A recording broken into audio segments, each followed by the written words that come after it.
Welcome to InfoHub. Hello everyone, welcome back to our channel. So as you all know, we are back with a new series of software, and today we will be giving you a brief session on some of the tools of Photoshop. Do subscribe and press the bell icon and never miss any update from InfoHub. So let's get started. I'm using the version of Adobe Photoshop CC 2014. So this is how the screen will appear. Let me explain to you what all you can see when you open Photoshop. On the left hand side you can see some tools, as well as on the top. These are the tools which are most commonly used. On the right hand side you can see a column. This is where all your layers will be created. This I will explain to you as we will be working on. Okay, now moving forward. The first basic thing to remember is that whenever you start your work, the first thing to do is always set your page size. Because if you don't set your page size, then in the future if you want to make any changes, if you want to take any printout in a specific sheet, then you will face problems like pixelation, quality. So to avoid such errors, it's always better you start your work first by creating the page. So how to create a page? Go to File, there's an option called New, click on New, and this tab will appear. You can name your file, let's say for example, let's name it as Basics for now. You can change the size here according to your requirement. I'm working on A3 size. Let's keep it 420 by 297. This you can change according to your preference. I'm working on mm. Now you can see the resolution is 300. This is the maximum resolution in Photoshop. You can keep it to minimum 150, but don't keep less than 150 because then you have to sacrifice with your quality. So I will prefer you to keep always 300 for a better quality of work. Now you can also see here there are options like color mode, where you have different options. You have the options for bit as well, 16:32:8, background contents, color profile, pixel ratio. Just want to make you clear, you don't need to change any of the settings you are seeing here because they are by default set and they're absolutely fine to work on. What is the purpose of different color modes? What is the purpose of changing the bit? That we will explain to you later when working in an advanced level, but for now you don't need to change any of the settings. These are absolutely fine to work on. So moving forward,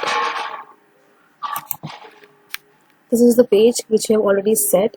Now on the right side you can see, as I said, your first layer is created. This is a background layer. This is where all your layers will be created. This is basically your layer tab. Before moving forward, I would like to mention you some points which you always need to keep in mind. First thing is that never ever work on your background layer. Secondly, always prefer to make a new layer. What is the purpose? Why we should do so? I will explain to you slowly as we will be working on. But always remember to keep these points in mind before starting your work. The first thing, how to make a new layer. You have two options. Either you can use the shortcut key, that is Ctrl+Shift+N. You don't need to make any changes to this. Simply press OK. If you want to change your name, if you want to change the layer name, you can type here, or either you can simply click OK. Secondly, you can also change the name of your layer by double click on this. Now second option, how to create layer is, you can see the icon. You can see an icon here. Let me show you it.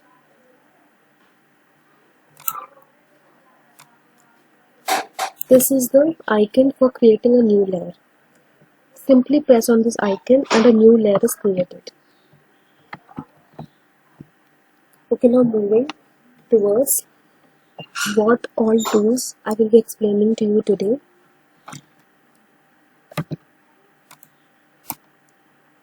Today we will be explaining to you the most common used tool in Photoshop and the very useful tools.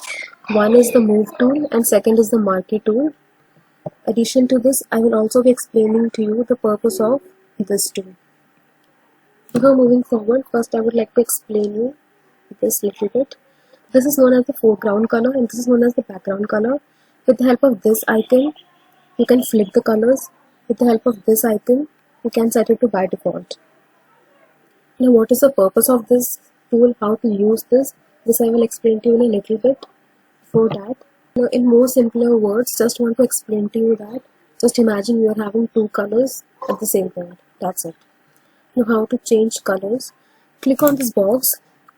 You will this tab will appear. You can see you can pick any color you want. You can change any color you want to. For example, let's say you want a green color. You can select from picker. You can also get more colors by going to color libraries. As you can see, you have a variety of colors. You can, if you want to go to picker, click on picker, select any color you want, press OK. If you want to change the background color, the same method. Now as I said, with the help of this flip icon, you can flip the colors. If you press on this icon, it will by default set it to black and white. Now moving forward with an example, let's suppose use this brush tool to make a line.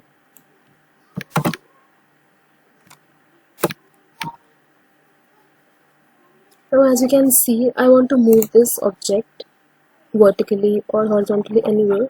And you can see I'm not able to move this. An error has occurred. Just forget this error now. This is not important now. Just want to explain to you that why I said you should always create a new layer. So now you can see I'm not able to move anything because this is by default made on the background layer. Now what you need to do is first before starting any work, first you need to make is the new layer. Now take the brush tool, simply make a line. Now you can see with the help of move tool you can move it anywhere you want to. For example, if I now want to add any other color, let's first select any color. Now if I want to make another line, now you can see as I want to move this green line, but I won't be able to move it freely because I made this in the previous layer. Because of this, my movement is restricted. If I want to transform this, if I want to change if I want to make any changes to this, the whole layer will be changing. So to avoid such confusions, to avoid such problems, it's always better to make a new layer. As you can see, it's always better to make a new layer. And you can easily move the items you want to move. You want to make any changes to this, you want to keep it down, you want to keep this down, you can easily do it using the move tool. This is why it's always important to make a new layer for every object you create. Okay, now moving forward. Now I will explain to you how to undo your work in Photoshop. For example, let's say we have taken a new layer. Now let's create some lines.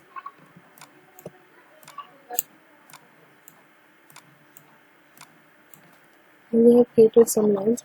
Now if you want to undo your work, first thing to do in Photoshop is first click Ctrl Z. Now if you again click Ctrl Z, the work which you have undone will be back. So all you need to do is first press Ctrl Z followed by multiple times Ctrl Alt Z, as you can see. So that's all. Now moving towards to Marquee tool. As you can see, Marquee tool has 4 options: rectangular, elliptical, single row, single column. Rectangular tool is the most common used and elliptical is rarely used, and these two are hardly used. So today I will be explaining to you the purpose of Marquee tool. Marquee tool is basically also known as selection tool. This is the most common tool used in Photoshop. It's very useful, it's very helpful to you. As you can see, when you click on this tool, you have many properties on the top. You have a variety of properties on the top. Each tool you click, you will have a variety of properties on the top. So moving forward with Marquee tool, first thing, create a new layer. Let's select this, click and simply drag your mouse. That's all you need to do. So basically selection tool is what? Out of your whole page, now you are given a specified area where you can work on. Now suppose if I take the brush tool and if I want to paint, you can see I am not able to paint on the outer surface of the highlighted lines. I can only work within this surface. Now you can see I can color within this surface. I am not able to color anywhere else. You have a confined area to work on. Now moving towards this tool, as I said, instead of using the brush tool to color your area, it's more effective if you use the shortcut keys Alt backspace if you want to fill the foreground color, and let's change this color to, let's say, yellow. Control backspace if you want to add the background color. It is more convenient. Simply for foreground color, simply press Alt backspace. For background color, simply press Control backspace. That's all. Now moving back towards marquee tool, you can see there are 4 options: new selection, add to selection, subtract to selection, intersect selection. You can also see the option of feather. Feather is basically smoothing the corners of any shape. Let's start with new selection. What is new selection? As you can see, I made a selection. Now if I make another selection, you can see it erased your previous selection. So whenever you make a new selection, your previous selection will be deleted. That's all about new selection. Now what is add to selection? Add to selection is that whenever you make a selection, it will be added to your previous selection. Now suppose if I make a selection overlapping these 3, you can see it added to the whole selections. The same way, subtract means it will be deducting your selections. Whichever part you don't want, you can deduct. Lastly, intersect with selection. What is intersection? Intersection is basically the area which is already selected, and the new area which you will be selecting will keep the part which is in common and delete the rest. As you can see, it has kept this part in common, deleting the rest. As you can see, if I select this area, it will delete the area which is selected at the top. As you can see, intersection means it keeps the common area of the 2 selections.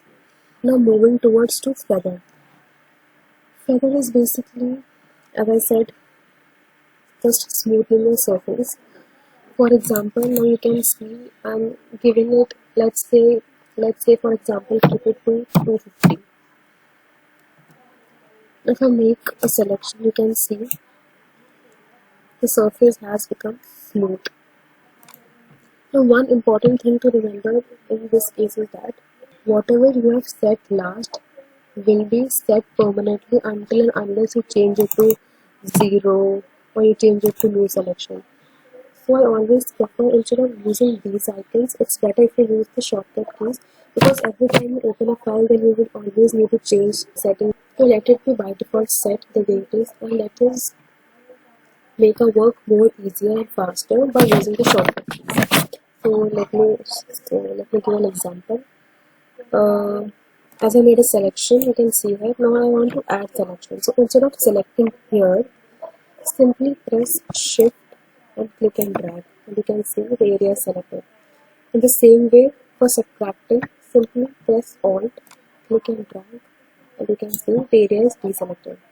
In the same way, for intersection, simply press Shift and Alt and select, and you can see this area is selected, deleting the rest.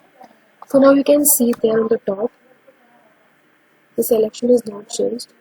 It's by default set to new selection. So this is more beneficial to work on in future, instead of changing every time when you open a new file, because in Photoshop this is one thing, whatever you set, that will be permanently set until and unless you change it to by default. In the same way, for example, in feather, I've changed it to 250. So as you can see, each time I make a selection, it will be by default made according to the settings I have set last. So it's always better you keep this to by default 0. If you want to make any changes to the selection you have made, simply right click on it. You can see an option called feather. Just put the radius whatever you want to. Let's keep it 300. Now you can see surface have become smooth. Now one thing to remember that now if I will make a new selection, now you can see, now let's add some color and let's add a color to it. Now see, now if I will make a new selection, first make a new layer. The feather is not applied to this property because it is was only for this specific selection, and it's by default set as 0. So it's more easy to work in this way instead of changing your properties here. Let's give it a color as a control tag space. You can also remember that after selecting and adding colors and all or anything, always remember to deselect. You can deselect either by right clicking and pressing deselect, or simply by using Control D. Now moving forward, say for example, you made a selection. First create a new layer. For example, you made a selection. You want to work on the outer surface, suppose. So what you need to do is right click and select inverse. So as you can see, the outer area has been highlighted in the inner area, and you won't be able to do anything on the inner part. For example, now let's add color to it. As you see, if you press Alt backspace, you can see the outer area is filled with the color, leaving the inner part white. Make sure that whenever you right click, first you have to check that you have selected the correct tool, because if your move tool is selected, so on clicking right you won't get the options of the selection tools. So first make sure you have selected the correct tool so that you can make the changes accordingly. Now moving towards to elliptical tool, it's the same as rectangular. The only difference is the change in shape. You can make an ellipse, click and drag, fill color, Control D for deselection. In the same way, you can also make a circle using the ellipse. All you need to do is press Shift, click and drag. Now moving towards the other two tools, single row marquee tool and single column marquee tool. These two are very rarely used in Photoshop. So as of now, I won't be explaining it to you, but later when we will be working on, I will explain to you in detail. So now moving towards style, we have three options: normal, fixed ratio, fixed size. Normal is basically the normal selection we do, nothing else. And fixed ratio is you will be given a specific width and height. So whenever you make a selection, it will be according to the size you have placed. For example, let's make it to 9 and 9. So as you can see, when you will click and drag, it will be making a square selection. In the same way, if you will put 5 and 9, you can see it will be making a rectangle. Moving towards to fixed size, it's also the same. You will have a fixed width and height. You can change it accordingly. In this, you don't have to click and drag. You simply need to click on the surface and it will automatically make the selection. As you can see, let's change it to say 200 and 450. So just simply click on the screen and you can see it is automatically making the selection. That's all about this. And let's change it back to normal. The last option you can see here, refine edge. This is not as important for now. This I will explain to you later when we'll be working in advance. So that's all for today. I hope you were able to learn some basic tools in Photoshop. So see you in the next video. Thank you. We hope you like this video. Give your feedback in the comment section. Now you can also follow us on all social medias. Hit like and do subscribe our channel for more interesting videos.